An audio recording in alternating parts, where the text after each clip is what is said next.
Hello everyone, SirMonkeySuit here, back again with Attack on Titan. We are on episode 20 of season 3. Sorry for the wait, guys. I know that it's felt like an age to some of you. All I can ask is that for these kind of situations that you just be a bit patient. For these seasonal anime and shows that are coming out where I'm reacting to the episode that's literally just been released, there isn't a strict schedule for those kind of reactions. I try to get them out as soon as I possibly can, if I can. But if something comes up that needs to take priority, then that's just the way it is.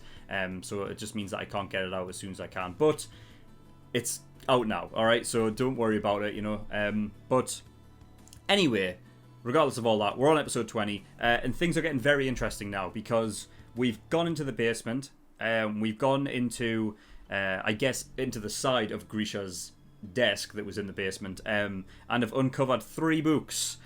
So that is all of the history of everything that Grisha knows about, I should say, regarding where he's from. Now, we got a little taster of that at the end of last episode, at the end of the credits, right? So I'm hoping that these last few episodes that we get are outlining all of this information that we are getting from the books. Because that is the shit that I want to hear about. We've stayed in our sort of little bubble in these like walls all the way up until this point. I want to know what's happening outside of the walls, because that's where the interest is held. Right? I mean, that's what we've been fucking waiting for this whole time. Give us the fucking information. Now, I've been told that there's a lot of fucking information in this episode.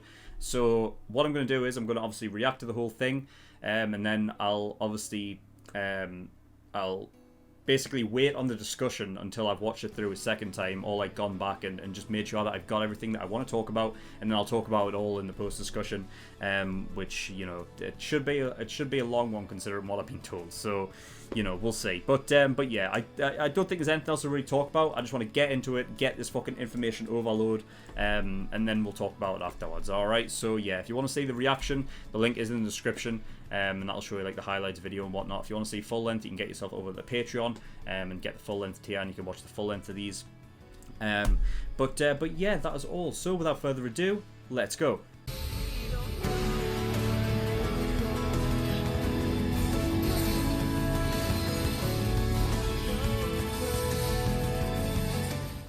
Okay, episode 20. Holy fuck. Right, so I went back through, I sort of skimmed through all of the episode to get all of the subtitles and make sure that I have everything that I need to talk about. In case you want to have a look at what my notebook looks like, that there, full page. I can't even remember the last thing that I reacted to where I had to write down a full page for a single episode. I mean, it's not like it's double length. It's just a normal fucking, a normal length episode. It was ridiculous. People they weren't lying. There was a lot of fucking information regarding this. So, I don't know how long this is going to take, but I'm going to get through it. So, very beginning, we'll start off from the get-go, right? Eldians. So, you see, this is the thing, because I'm gonna have to because not everything's in order. I'm gonna have to go back in between because things connect to different things. It's fucking god. All right. This is probably going to be my hardest discussion ever. But, okay, so 1820 years ago. So 1,820 years ago, yeah? And that was at the time that he was alive, when he was at that age. So, yeah, plus 80 years, I guess, for the added time would be 1900 years, right? And then that would be... Since then, it's because there's still 100 years unaccounted for, right? There's still 100 years before that. I'll not get into that yet. Right, so, anyway, right? You mentioned, anyway, at that time, 1,820 years ago, right, is when this all started. So, there was, so, I guess there's sort of similarities, to religion, I guess more so to Christianity. I can't speak for other religions and stuff like that, but generally when we're talking about the book, the birth of Christ and all of that stuff, that generally takes place around 2,000 years ago, right? The fucking BC and AD and all that stuff, But But yeah, so there was a woman by the name of Amir Fritz. Now, first of all, it clicked right away. That is the reason why Amir got her name. Because they were looking for somebody to pose as a royal family member, right? So I guess they just put her up as Amir so that in a cult-like way it would, it would make sense. I guess that it makes all the sense in the world because where that was taking place was inside. I imagine where Amir was at that point was inside the Liberio internment zone, because it was like a rundown area. It was like, where they picked up Amir from. She didn't have any family. She was in this like sort of like rundown rags that she was wearing for clothes and stuff, and they picked her up. I can't bloody remember. I'm trying to remember the look of the guys that picked her up, but I'm guessing they must have been Eldians, right? Because the Marley people, the Marleyans, I guess, wouldn't do that. So they used her to become their sort of saving grace in a way. You know what I mean? I keep the Eldians' hopes alive by having somebody who they believed was actually a part of the royal bloodline and stuff. So that makes sense, and that's the reason, obviously, why she was called Ymir. So, yeah, picked up on that right away. And then the second thing was the last name, Fritz. Now, I'm positive that I don't know why I didn't look that up, because I really should have, right? I'll just put in... Oh, fuck, I hope this doesn't spoil me. Nah, alright, I better not, just in case. But I'm positive...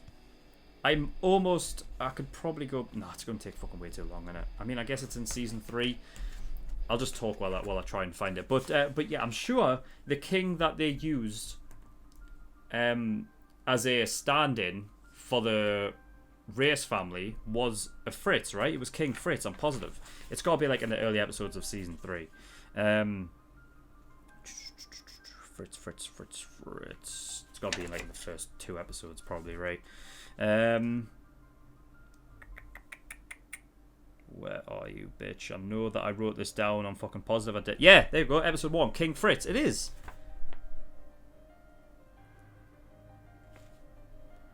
So where the hell does the race family come from then? Why is the Rice family the ones considered the royal family? Because the Fritz was only in there as a puppet, right? But the race family was the ones that are actually of like the royal bloodline. Oh, that's what they said. But they'd have to be, right? Because they have to be. Because here's another thing, right? That's connecting to the Sergeant Major Gross. We'll call him Gross because he's a fucking arsehole, and call someone named Gross would be. When he was talking at the end there, he mentioned that, this is your true form. So I have to imagine that only those with Eldian blood can become a Titan then. If you don't have it, then I guess you can't become it, even if you get injected. But, while I heard it, my mind sort of clicked a bit, and I was like, well, wait a minute. Like, so not everyone can become a Titan. But then when everything, when it all made sense, I was like, oh, yeah, well, they were talking about how the Eldians, they basically went on a reign of supremacy. Like, they were supremacists in a way where they thought everyone else was inferior, and they were they call it an ethnic cleanse, and they did that for fucking millennia, really, where they were breeding with other, so basically to get everyone to have Eldian blood in them, really. So it's interesting. The thing that really interests me is that, is there anybody out there that doesn't have Eldian blood in them, Because that was a long time that they were doing this ethnic cleanse for, where they were on top. I just wonder if there's anyone out there that doesn't have any Eldian blood in them. I'm trying to find... I'm skipping through the episode. I'm trying to find the map, because there was a map that was brought up, right? Fuck, where are you? Where are you? Is it near the front? I think it's when he's... when he's talking to his dad, right? Come on, where are you? This discussion is going to take ages. But I guess some of you like that. Alright, so we can't really say it that much. I mean, I can bring it up. Like, so this thing at the right, this island at the right there, that's where the walls are. So where, like, I guess, but I'm talking about we, I'm talking about, obviously, our main characters and stuff, right? Not including Ryan. But I guess where we are now, we're on that island then. And then across, we've got these different civilizations that I guess are just made up of Eldians and Marleyans. They never mentioned, like, any other, I guess, race of people. So, yeah. Interesting. Okay. So, where does the extra language come in, then? Because there's multiple languages and stuff, right? I mean, the guy, I guess it was Grace or whatever, that was talking to Grisha, and he was like, wow, you actually managed to decipher this?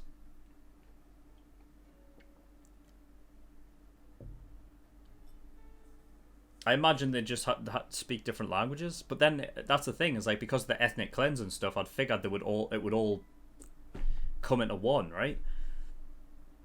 Eventually they would all just speak the same language, but I don't know, I guess not. That's something I might need to look more into. I mean, I went through this episode twice, and I didn't hear them, like, talk about any I didn't say any reasoning as to why they wouldn't just speak all the same language. If it's something that doesn't really come up, then feel free to tell me in the comments. I'm sure, I'll be able to get one of my mods to tell me the reasons there concerning that. But yeah. So yeah, anyway, that had happened. So yeah, Amir Fritz and whatnot, yeah. So she had made a deal, like a contract with the devil. Gained the power of the Titans, and then when she died, she split into 9 Titans from her death, and those 9 Titans are the Titans with powers, right? So, right, we're gonna have to go through these because this will be able to determine whether we know all of them or not. So, there's the Founding Titan, which was originally what Frida had. Of course, Grisha went and ate her, so he has 2 powers, and he has the one that, I could be wrong. I mean, they look very similar. The Titan that Kruger had, and somehow he gets that. Well, somehow, obviously, he has to eat him. I mean, I always thought, like, from the very beginning of the episode, when Kruger was like, "You want to see the airships, right? Well, here you go." It did give me that feeling of like, oh, this guy, like, he has to do his job, but he doesn't like it. And I mean, they took the time out to name him, so figured he would come back in some way. I didn't think he was going to be a bloody Titan shifter though. So yeah, so those are 2 that are accounted for, right? The Founding Titan, and then I don't know, the other Titan. So that's 2 anyway, right? There's the Colossal Titan, that's 3. The Armored Titan, the Female Titan, the Beast Titan, that's 6. The Box Titan, the weird thing that's on all 4s, that's 7. What else? Oh yeah, the one that Amir actually had, so that's 8. There's one more. There's one more unaccounted for. That's the only ones we know, right? So there's one more that we don't know. There's one more that's unaccounted for. I don't know if it's possible that one of the ones that we've met already has double powers, because Eren has it. So I don't see why, like, other Titans couldn't, if they ate a Titan shifter, that they wouldn't get that power as well. So I guess that's an option. But I feel like, for the sake of the story and for, like, surprises, revelations going forward, that there's one unaccounted for that we haven't seen yet. And it'll, I imagine it's not where we are, because I feel like they're all together on like, here's the thing: how are they pronouncing it? Because they refer to it as paradise, but like, you're going to your paradise, but it's spelt paradis. So I'll just pronounce it as it's spelled, because when they're talking about you'll go to your paradise, I like that little thing, by the way, because it's like you're sending them to their death in a way. So it's like, you know, sending them to heaven by, you know, basically shipping them off, you know, be in Titan form to go to that island. So yeah, I'll just call it paradise anyway. So where all of the Titans now, aside from Emir's Titan, and whatever the unknown one is, all of the other ones are on Paradise right now, right?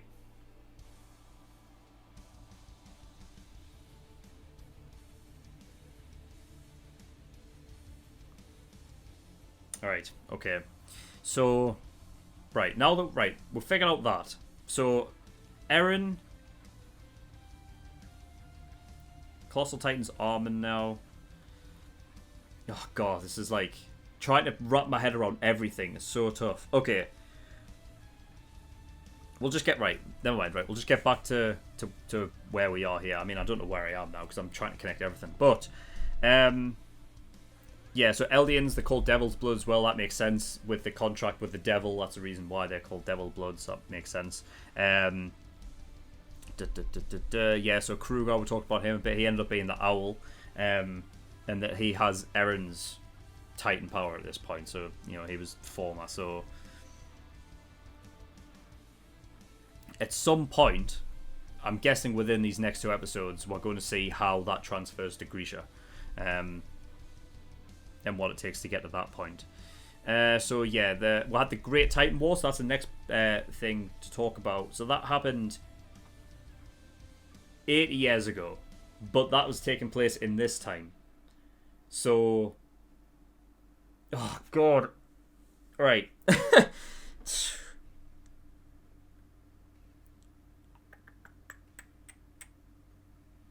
Trying to like think about the time scale in which everything works. What I should have done really is just laid out like a timeline and like had everything, and that would probably be easier to explain. But so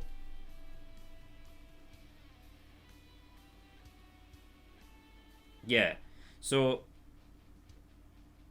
it was fucking hell. The Great Titan right? So the Great Titan War was between the Eldians and the Marleyans. The Marleyans somehow come out on top. I don't know how they managed that. I mean, they've got, like, more... I guess they're higher up in the technology tree than what Paradis is, right? Because Paradis seems, like, more primitive compared to what's going on over here on this massive continent. But they somehow managed to overthrow the Eldians and then got on top. So I hope we get more information regarding that, because I would like to know how do you overcome something that has all of the Titan powers, you know what I mean, and you've got nothing. I mean, the only reason why our characters in Paradise were able to like get to where they are now or even fight back was because Eren had his Titan power, you know what I mean? So I mean, they were able to fight back with the maneuver, the 3D maneuver gear and stuff like that, but you know, they weren't making any headway really. So I would like to learn more about that. But somehow that happened, and then the Marleyans got on top. And yeah, so the Marleyans were feeling oppressed, so that was the reason why when it switched, and they're in the state they are now, that they don't feel any remorse for, you know, doing what they're doing to the Eldians, right? But that's the thing, is like, this is when you bring up this topic, it's like, well, you can't blame like people for their predecessors' actions. You know what I mean? Like, I think in a way what has happened is, because that is like Well, I guess one thing we've also got to take into account as well is that they're not as like in this world, they're not as far ahead as we are in our world. You know what I mean? Like sort of socially and and civilization. Like we as a world now are like all connected and everything, by the internet and everything like that. In this world, it's still considered relatively primitive to our own world. So, they feel comfortable in their society. The Marleyans are on top, so it's not like they're just going to give up and let the Eldians go on their merry way and do whatever they want and allow them to, have access to to the same luxuries as they do. In a lot of ways, it's comparable to when I was watching it. I was like, I almost compared it to Code Geass, with the, but it doesn't entirely work that way because in Code Geass it's the opposite with the Empire and stuff. Britannia, it's not like well, I guess that happens eventually, but the rebellion didn't like overthrow and then like gain power in Code Geass. But the comparison I'm basically making there is that the 11s and whatnot are treated like dirt, you know what I mean? Whereas the Britannians who are in there, are basically living the high life, right? So it's like comparison between that. There was also the Nazi World War II sort of similarity things going on, which is something that I did pick up on when I was at the end of last episode. I can't remember when it was editing or afterwards. Anyway, sometime after I made the video. Things like relating to the armbands and stuff like that completely makes sense. I think what's interesting as well is the sort of the comparisons between Paradise Island and the walls on there versus the walls and everything on this continent, because it's like complete opposites. On Paradise Island, you are locked inside the walls as safety, and the further inside you go, like the sort of the classes in society go up and you're living like a higher kind of life, and then obviously you've got the king in the middle, right? Whereas on this continent, the Eldians, at least in this one place, I imagine this is like elsewhere on this continent as well, because at some point they were talking about different zones and stuff, right? It's not just that one place where they live, but it's like the opposite. So they put the lower class, or what they consider the lower class people, and they put them inside a wall, so, and it makes sense as well. Like, I didn't really think about it, that in that society they don't need walls like Paradise Island does, because they are using the Titans as a form of like weapon against everyone else in a way. I've got to imagine they can dispatch them easily, like really easily, because they don't seem to.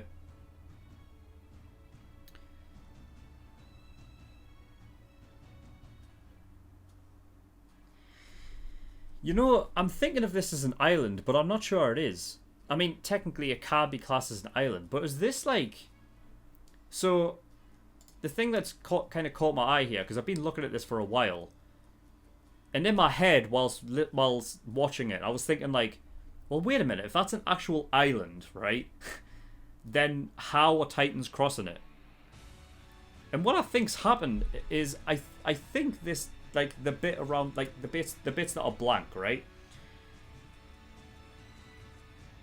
I think that's where ocean once was. So somehow the ocean's like receded, or like, I mean, it can't be gone. You know what I mean? But like, I wish, oh fucking hell, I don't have my cursor kind of, I don't have my cursor visible on this, but the area in between the big continent and Paradise Island, right? That's a blank spot, for example, right? Now, I'm wondering if the outline of the big continent is the wall that they were standing on. And they threw them off into what was the ocean, but now is just basically a wasteland of nothing but desert and sand and whatnot. Basically what the sea bed once was, the sea floor. and that's why they sent them off there, because then they could just cross the desert off into Paradise Island, which they sent that one guy. I was wondering, like, what are they doing? Because they kicked the one guy off, and I was like, but they didn't inject him with anything. And then like it clicked, like, oh yeah, he's bait. He's obviously going to run away towards Paradise Island because that's the only refuge, right? It's like all he's got is to hopefully get there before the Titans do. So obviously he's going to run towards there, and by doing that, that's where the Titans are sent. And if they have as much information as they should do concerning Titans and stuff like that, they would know that their vision and everything like that, their senses tell them to go towards humanity, where humanity is like more prominent. So eventually it would get to a point where they see all of these, because they see them as lights, right? Now I don't know the distance of how far you have to be in order to sense, like, in order for a Titan to sense like human presence. But yeah, I mean, all I'm getting, like, because I'm trying to judge the Grice, right, the guy that they threw off. I'm trying to judge how far the distance is between this island and the big continent, because it didn't seem like, you know, he threw him off, and then within a minute later there were Titans going, and Titans are much bigger. There was some that were running on all fours like Amir's Titan did. It's not going to take that long to catch up to him, you know what I mean?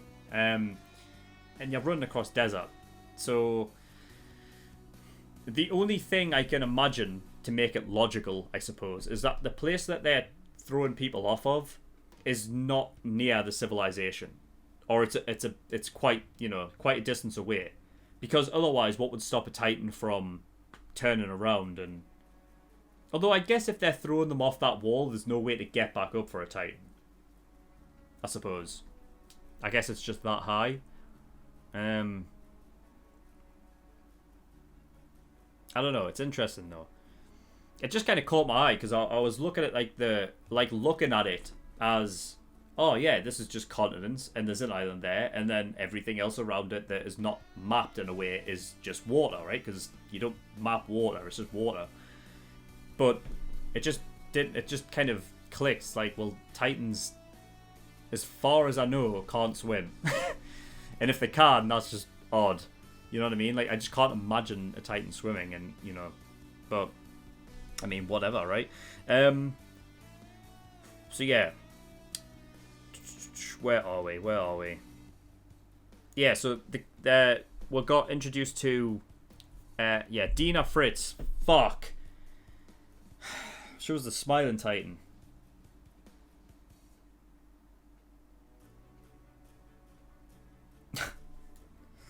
Grisha's previous wife ate his current wife.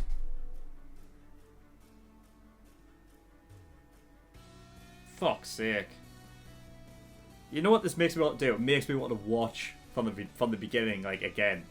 Like, knowing this information is so big. It's like, it's huge. It's just mental. Like, this changes the fabric. It changes the fabric of this show. Oh, it's fucking great. I love it.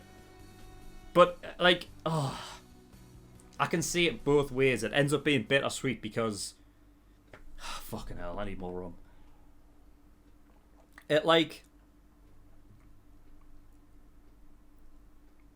I am so excited for the future of this show. But there is something, like, sad about leaving it behind. I had a little talk with someone in my Discord about, like, you know, because it was kind of going around as, like, this is, like, the turning point. Like, this is where it becomes so huge a story, and the focus shifts from it just being humans versus Titans. It's like, it's not that anymore. Now, I personally never saw it as just that anyway, and I think if you just see it as humans versus Titans and that's all you're interested in, well, you know, I don't think you're looking enough into it. You know what I mean? You're not taking enough from the story. You're not paying attention enough. You're not allowing yourself to be sort of enveloped by the story, because it's a great story so far, and it's only getting better. Like this episode, the amount of information packed into it, like I was just enthralled the whole time. So great. But yeah, they were saying that this was a turning point, and that, you know, from this moment on things change and stuff. And while I love it, because I just can't wait for the future of this show to see where they go and how does Paradise Island, these characters, like, what do they do with this information, knowing that this is all over here? You know what I mean? It's fucking huge, this place, compared to that, and we've only been in the walls this entire time. It's fucking massive. It's crazy. It's like thinking about the Earth in the universe. But anyway, stop fucking rambling. Jesus. So yeah, I'm sad because by being trapped within these walls, there was a feeling about it. There was something that when I was watching episodes and stuff that, like, I don't know, there was something like about it where, so the person I was talking about the mystery of it, right?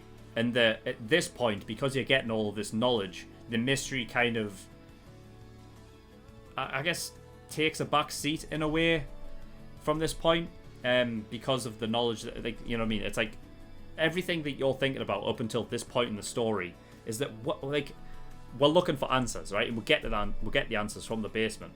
But part of the joy, obviously, is running through your head is trying to figure out how this happened, and what happened, and how did we get to this point.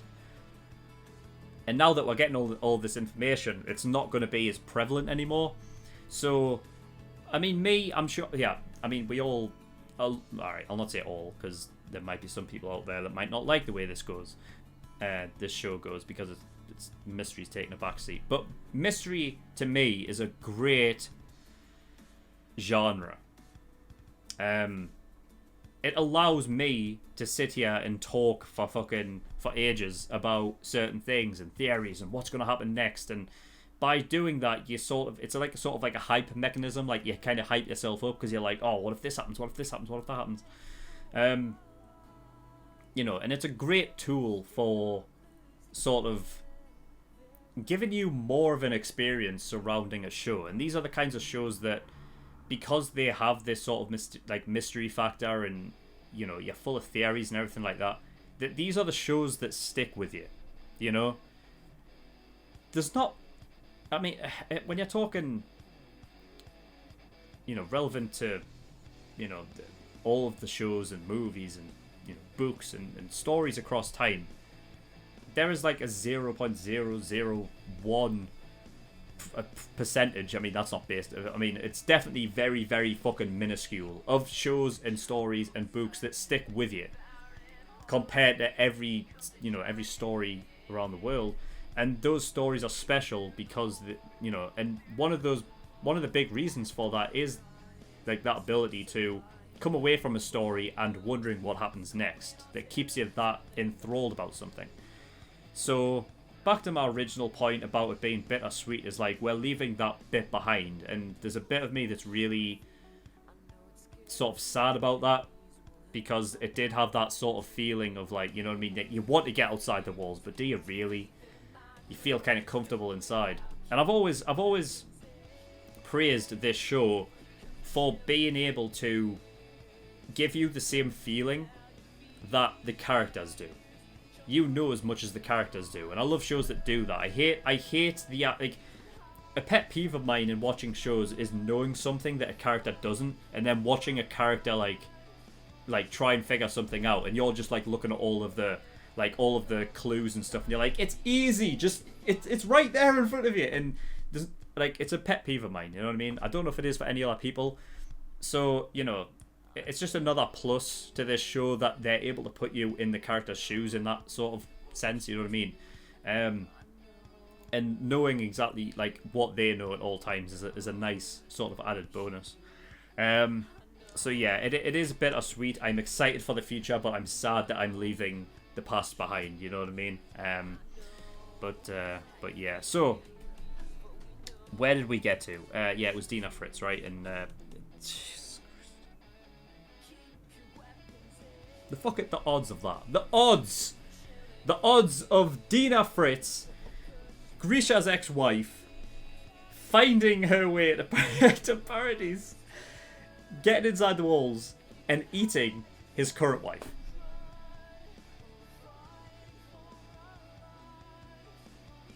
I mean, yeah, she's dead now. I mean, I don't think there was the odds of her, managing to come back. I mean, for story's sake, I guess he could have done it, but I mean, she's dead now, right?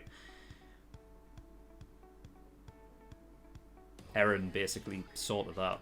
That was when he first used the coordinate power, right? And he sent the Titans on his father's ex-wife without knowing. But now he knows. And when he came back and he woke up and he was like, it was a dream. No, it wasn't. It was memories. And he's crying.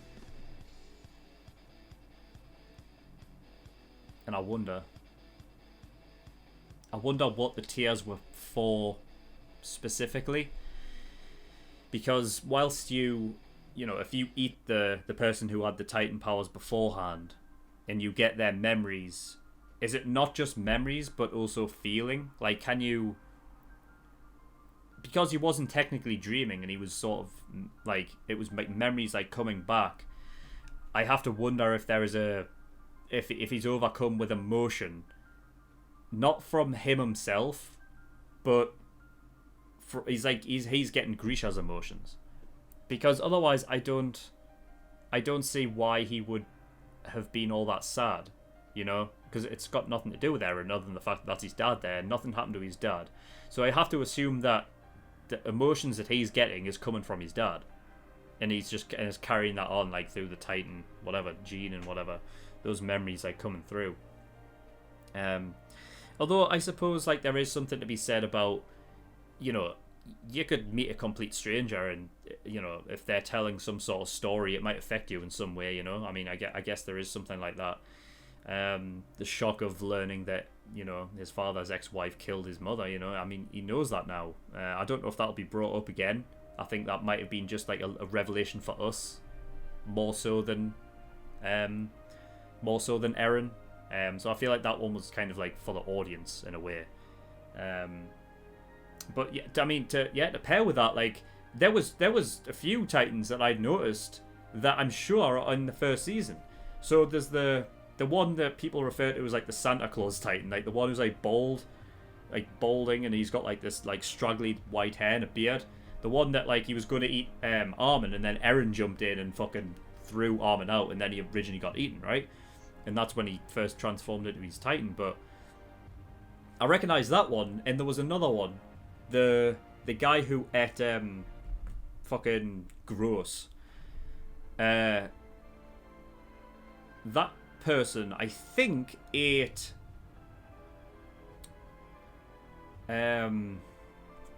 chick with the girl with the she had like black hair and like her hair like kind of was tied together at the back there and it came over from her front.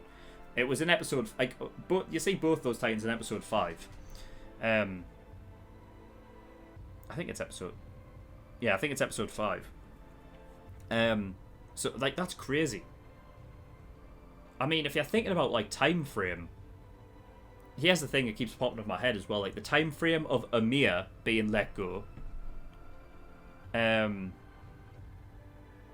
the time frame of what had just occurred in this episode to getting to that point. One of the things that did pop up was, like, when they were talking about, like, oh, it's, like, 1,820 years ago. Is the title of the first episode is like 2,000 years in your future, right? So it's interesting, that title. I want to see what the title is. I need to see, because I'm sure it's just 2,000. I'm sure it's like just straight 2,000. To you, 2,000 years in the future. Yeah, so to you. Now,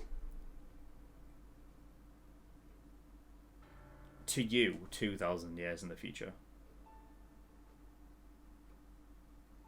It's almost like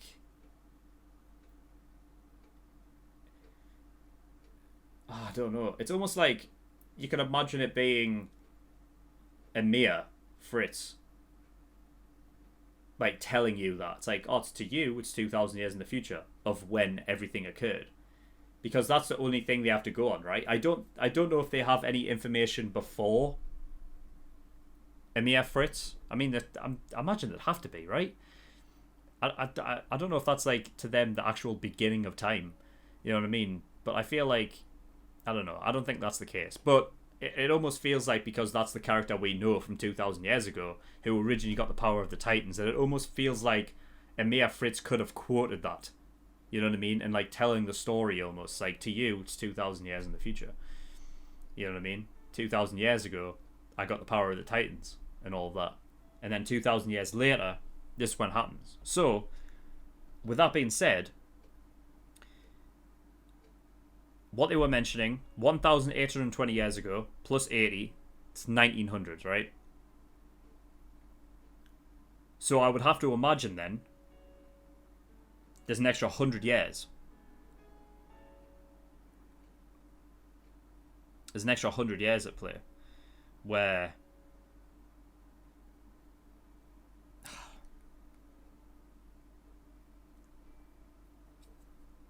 fuck, this is why I wanted to go through, especially like season 3, because there was things like said there that I'm trying to remember, because there's 100 years, right, of where basically history stops for those on Paradise Island or in the walls, right? History stops at 100 years before, and they don't have anything previous to that.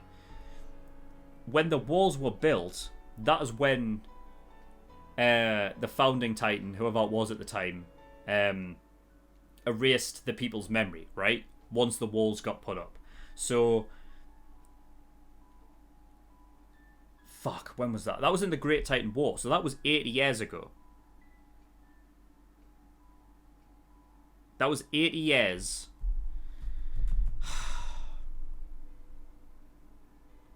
Yeah, so that was like in year 1820 then, right? Roughly.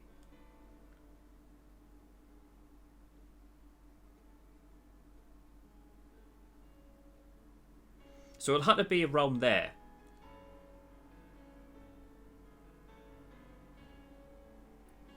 No, I think actually, yeah, it would have been right. Because when Eren was like young, right? That's when it said 2,000 years in your future, which would have been around the 1900 mark, right?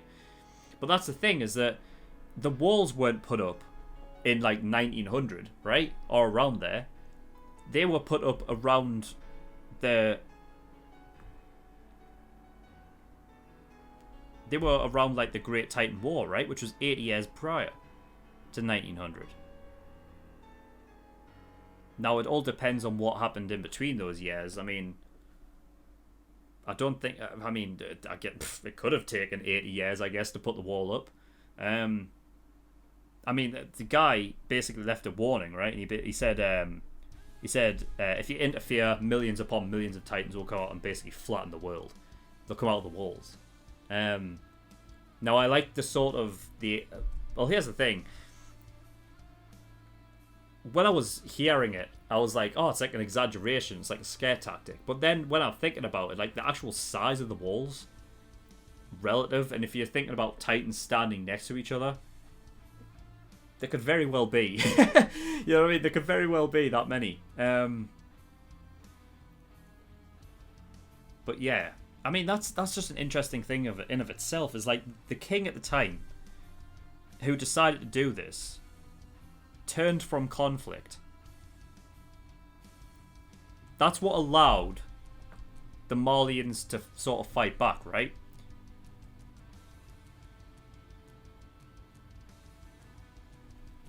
Because the king turned away from conflict. So he was the king of the Eldians. He turned away. He decided to go off to this island and then set up shop there, essentially. I guess he had the founder Titan, right? So he had the coordinate, which means that he couldn't control the other Titans, which I guess left them defenseless in a way. I mean, they still had like the other Titans and stuff, right? But I don't know. So yeah, either way, there is like 80 years roughly, I guess unaccounted for in the time where the walls were up and whatnot.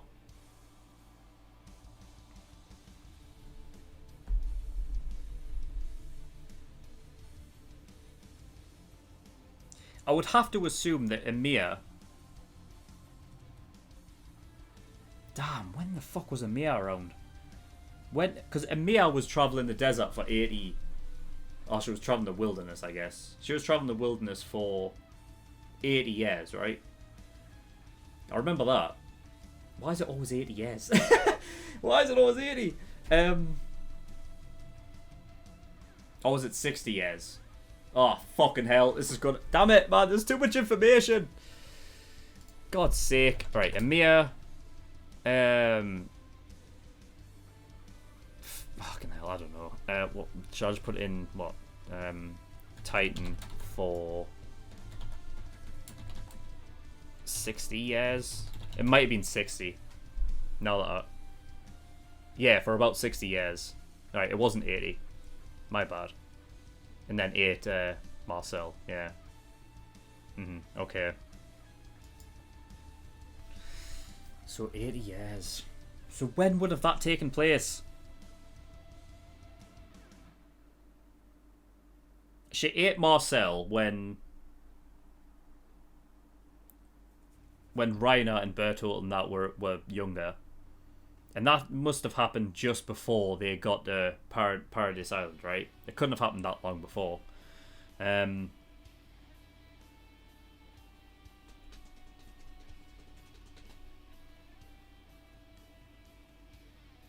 So yeah, I have to assume then she became a Titan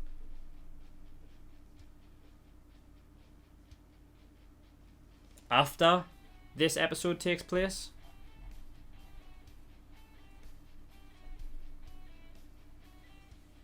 I imagine it must be. We might get the answer to that, to be honest, because there's still like a couple more episodes to go. And if we see what happens with the what do they call themselves? The Restorationists. If we see what happens with those people, maybe it goes a bit sour, and then there's only, because now Dina, Fritz is, gone and whatnot. They have no like one figure to look to, and that's maybe the reason why they go out and find and they find Emir, and they're like, yeah, this one, Oh God, I miss Emir. Right.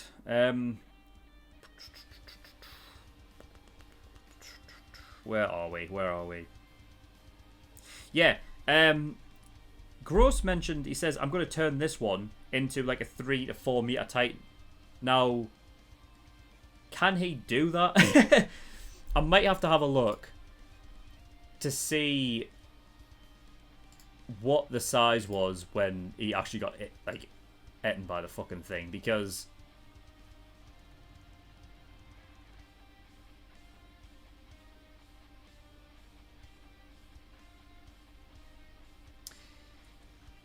yeah, I mean, yeah, I guess he could be.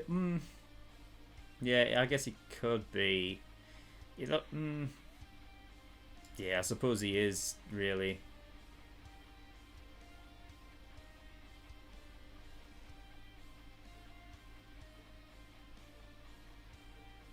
Yeah, it could be a bit bigger. I don't know.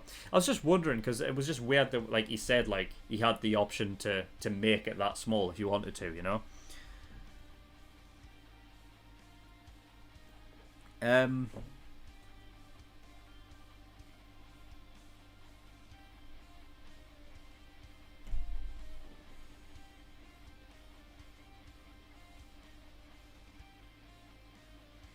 Yeah, so during the Great Titan War, the Marleyans fought back, and they managed to get 7 of the 9 Titans.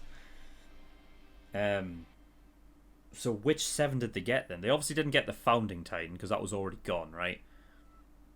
I imagine...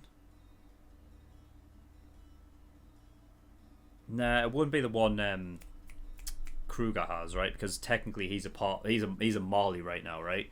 He's a Marleyan, so I suppose technically act like they did, like he's one of the seven.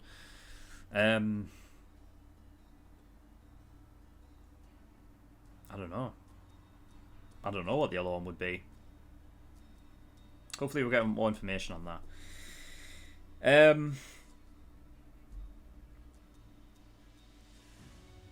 So yeah, I'll talk about this before I forget. So a few episodes ago, I remember like I was talking like in depth about why is it that Reiner and all that are so set on calling these race of people an evil race. If Reiner, Bertolt, and whatnot are Marleyans, now they might not be. They may actually. There would have to be Eldians in some form or fashion, right? I guess. Yeah, because like Zeke is right. But because of where they're situated, I think we saw it a bit with Grisha's dad. How it's almost like Stockholm syndrome. You know what I mean? Like you start. I mean, he's sort of overcome with guilt about what his ancestors did for millennia, like a long ass time, and now he just sees it as is. This is the way things are. You know what I mean? They are so institutionalized with the Marleyans and their way of life that now they are essentially Marleyans themselves in their like way of thinking. So they are sent out to take care of like almost it's weird because it's almost like the Eldians, which are technically our group on Paradise Island, right? They are Eldians, and then you've got the Eldians on the big continent, which they almost feel like they were the way the Grisha's dad was talking about was like they abandoned us, like you know what I mean, like we you know, so they kind of see them as enemies in that way. And they almost, I guess, like, you could almost consider the Eldians on Paradise Island to be, I guess, pure Eldians, more so, I guess. I don't really know what that's based on. I'm just thinking maybe that's the perspective that these Eldians on the big continent feel like. So they are told from like Marleyans and things that, yeah, these are an evil race. They ruled over us for like, almost 2,000 years in a way, So I guess that's the mindset that has been driven into the likes of like Reiner and Bertolt and stuff. And they've mentioned like we're taking warriors, They use the Eldians as a way to have these Titan shifter powers to, gain control over them and stuff like that. Which is crazy.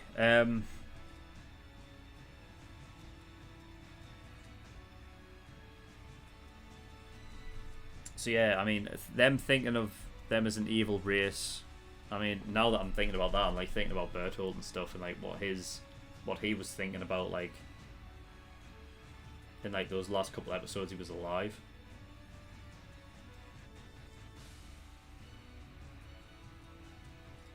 He's like, you're my beloved comrades and stuff,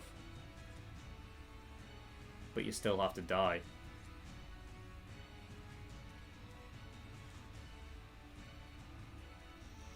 Yeah. Interesting, anyway. So, let's see what else. What haven't we talked about yet? Yeah, so Zeke. So fuck, it was his son. I said like a few episodes back, I was like, brothers, because I thought they looked of same age, but then there's the whole turn into a Titan thing, right? Like it kind of keeps you at like a certain age, like you don't really, I guess you don't like grow, like your age doesn't show, is what I'm trying to say, right? So it was, yeah, kind of touched upon like in the episode by Grisha himself, basically saying that like, like he became so he had such conviction about this mission that he was undertaking that he neglected his son Zeke. and he ended up becoming his dad, someone who he loathed. You know what I mean? He hated, because he was, like I said before, he was like institutionalized, trying to almost, not the correct term, but brainwash their kid. He made there was a really good word that I can't remember. It's around here somewhere, right? I will find it.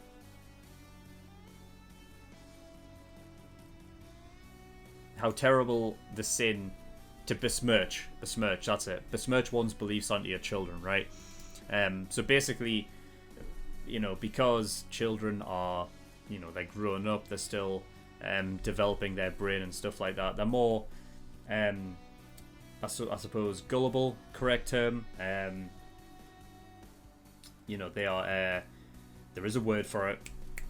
Come on, think about it. Begins with an I. And I can't fucking remember it.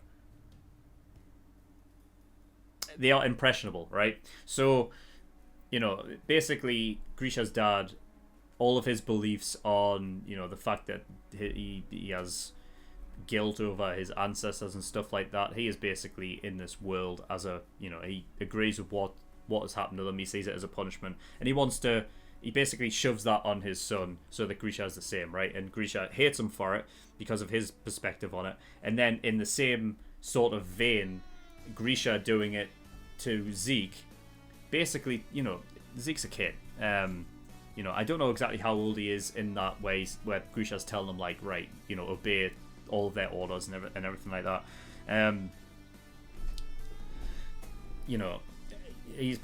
Grisha basically doing the same thing. And that's another thing with this episode as well, is because when it was going through, like, the first half or whatever, I was thinking, like, so this is all in the book then. So this is all, like, Grisha's, like, everything he's thinking of in hindsight. It's like, oh, in hindsight, I should have thought of Zeke more as a son and not pushed all of this shit onto him. But then, when, like, Eren, like, woke up and it's like, oh shit, so wait a minute, this wasn't in the book then. This is just him, this is just Eren basically getting all of his memories.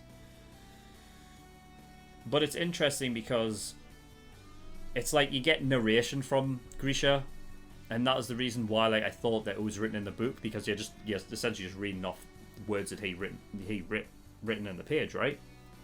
But then if it's narrated by him, is it a case of Eren is thinking in Grisha's voice because it's his memories and it's almost like he's thinking back to that time, or what? I don't know.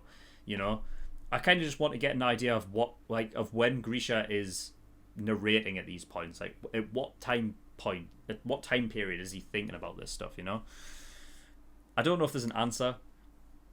It's just interesting, I just want to know. But yeah, he ended up neglecting his son Zeke. Now, this is something that's kind of up for debate, I guess, as of this point. I guess they could touch upon it in, like, later episodes of the reasons why Zeke decided to do what he did. But there's a couple things. Either it's just the fact that Zeke felt neglected as it is, and in the same way as, like, Grisha sort of maybe hated his dad, he ended up hating his parents because they neglected him. Or it could be a thing of Grisha mentioned, you'll obey everything the Marleyans said. Now, if the Marleyans come out and obeyed them, like, found out about something and obeyed Zeke to be like, rat someone out. If he took his father's advice and be like, yeah, obey everything they said, you know what I mean? So it might not be Zeke's fault, but it's not his fault anyway. With Zeke, it seems like he was neglected. It's as simple as that, and it makes sense now. The stuff that he said to Eren is like, he feels sorry for Eren, and, like, he betrayed you, like you betrayed me and stuff, and that sort of vein. I want to know what I need to go back and, like, see what the exact quote is, because then I guess that gives us our answer as to the reason why he ratted Zeke out.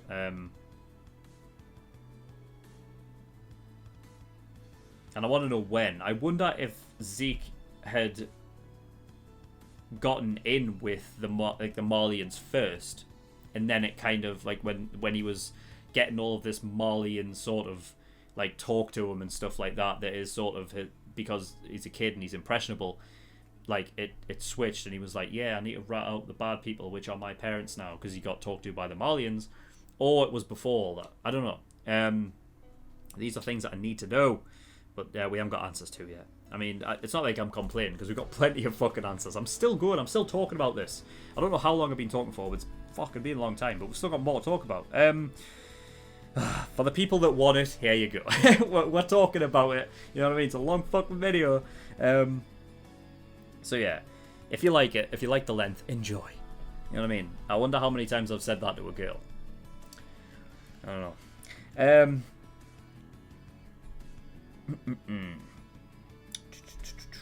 Yeah, so I guess Sergeant Major Gross, right? That was an interesting thing in hindsight. Now, I didn't think about this whilst I watched it the first time, like in the actual reaction. I didn't think about that. But when I was skipping through the episode on the second run, what intrigued me was that I hate the guy. I fucking hate him. And I wanted him to die, yeah? And when obviously Kruger pushed him off and stuff, and in the reaction I'm like, yes, awesome. And then when he's dying, I'm like, yes. And I can't remember if he said it in the reaction or not, but I was like, shit, I want to see it. Like, I want to see him suffer. And I realized, like, at that moment that I almost became him in a way. Because he has this speech, and it's a very endearing speech. It's like, it's weird. It's like hypnotic. It's like, it reminds me of Game of Thrones. There's the High, what's his name? The High Septon? The High Sparrow. That guy in Game of Thrones has this sort of way of speaking with words where even though like you don't really agree with what you're saying, you're almost hypnotized by what he's saying, and it's like because of that it's like endearing in a way. And when he's talking about something that is so like in my mind, like I'm like, I don't care how you choose to explain it, mate. What you're doing is fucking disgusting, right? And I don't agree with one thing that you're saying. Yet the way that he's talking about it, and it could be like, you know, a mix of like a little bit of music in the background and stuff, but like it endears you, and you're just listening to it, and he's like looking. It's almost like he's looking like into the camera, if there was a camera there.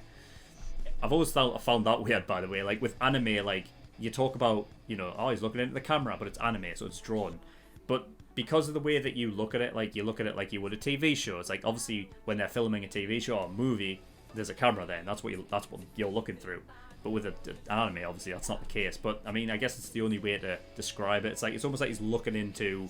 It's like he's looking at you in a way when he's talking to you, you know. So it's like very endearing in a way, like hypnotic. Which, you know, on the first time through, I was listening to what he was saying and stuff. I guess watching the subtitles because I was listening. But you know, on the second time through, like I was just kind of sitting there like this and just taking it all in. But yeah, back to sort of my original point on the guy. Like when he was talking about, you know, how if there's nothing but peace, there's like something missing or something, and they was talking about like the sort of I don't know, the feeling of like, you know, sort of creating sort of this chaos in a way, and like and watching it and being privy to it, and that's how he justifies that he does this awful stuff. And then it's so interesting that literally a minute later, the audience is cheering for this guy to die, like he just said, you know. Now, the only thing that I would say about that is that it's not entirely comparable, yeah. I like that it is comparable on a small sort of scale, because he's talking about, you know, enjoying the killing of someone, and even though the guy is evil, like you revel in the fact that he's getting what he deserved. And that's why I say on a small scale, and it's not entirely comparable, because what he did to Faye... I just knew it. I knew as soon as there was a girl in there, and that we haven't seen her since. Now, of course, I don't know why we would have, because Grisha came to Paradise Island on his own, and that's all we've ever seen up until this point. But I just knew. You know what I mean? There was something there where it was like... How the fuck does it end for that little girl? I knew something was going to be... Something was up. And that dick, like... Such a fucking horrible...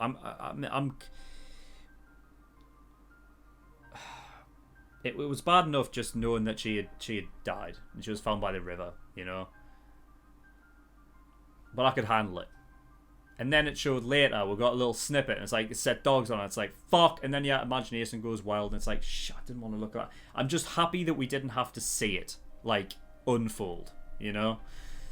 Because I hate it when kids, I hate it, fucking just, it's horrible.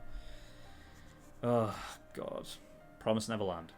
Don't worry, it's coming back at some point. I'll react to the rest of it soon, don't worry. So yeah, I mean, you know, to just round that up, I just thought it was interesting that that's where Attack on Titan shines. I mean, there's rarely a moment in Attack on Titan where you'll look at it and you'll think, oh, you know, we don't really need this. I don't see the point in anything that's being spoken here. The writing is great, and I guarantee the writer did that on purpose. The mangaka did that on purpose. When he was writing it, I guarantee he made it so that he made that speech and like built him up as a character that you just want to die, and then when he dies, he essentially was correct in assuming that, you know, maybe that's what it is. Maybe that's what it is. Maybe he is actually just talking to the audience then. It's not about him talking to Grisha. I think that's what it is. Maybe it is. That's the mangaka. I need to know his name because I have called him, like, you know, I just called him writer and mangaka. But I don't know his exact name. I've heard it before, but I can't remember the guy. Hajime Isayama. Right, okay. I'll probably not remember that. But, you know, it's like him playing with the audience in a way. You know what I mean?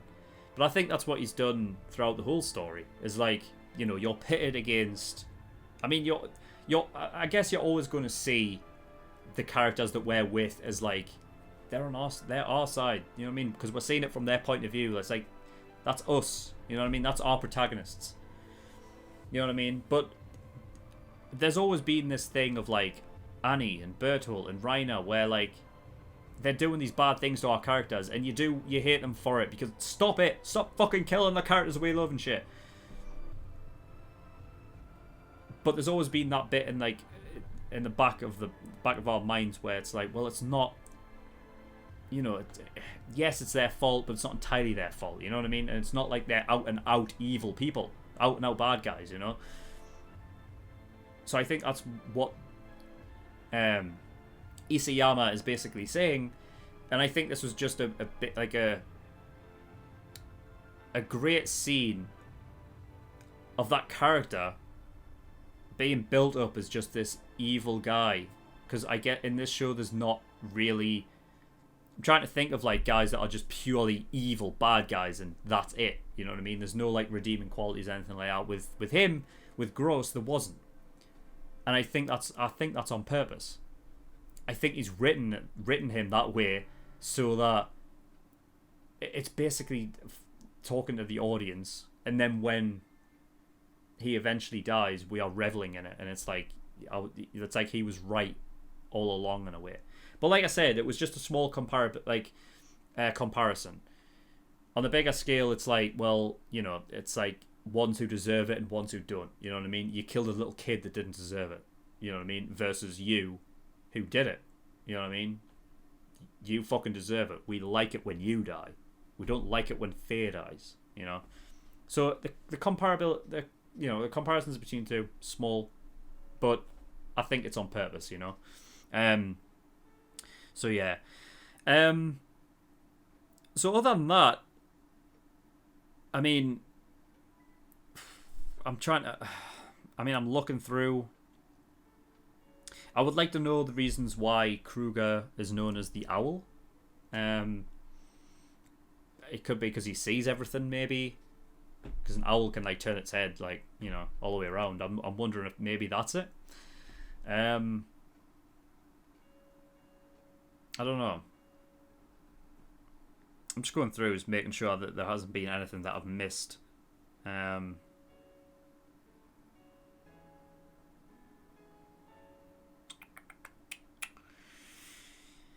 Yeah, I don't think there is anything else. I wrote down like Reiner and Co. So basically Reiner and Friends. Reiner and Friends, like fucking. It's like some stupid fucking comedy show. I wrote down that they were Marleyan, but but they're not. They're Eldian, but they came from. They don't have to necessarily come from the Liberio internment zone. Could be from any other zone, because obviously, like I said, they talked about other zones, so that's not the only place. They're like containment camps, you know what I mean? Like the Nazis had. But this was a great episode.